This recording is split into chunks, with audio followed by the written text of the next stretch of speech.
To take macro photos on Poco C85, first of all, I can highly recommend you to use the Ultra HD mode, which is located over here, and also turn on the flashlight for that option.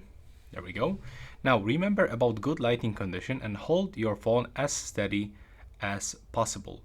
Now we have to just simply try to catch focus on the object that we want to capture, like that, and we have to click on the shutter to take the photo. There we go. Now let's go for the details and let's see how it looks. As you can see over here, we can actually find a lot of details. We can also try to go a little bit closer until don't lose a focus. So let's go like that. Let's hold the phone steady. The photo was taken. Let's make a comparison for this one.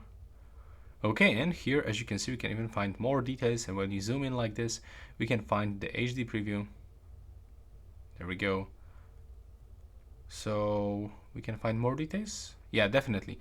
On this photo, we can find more details. And that's pretty much it for this video. I hope you find this video useful.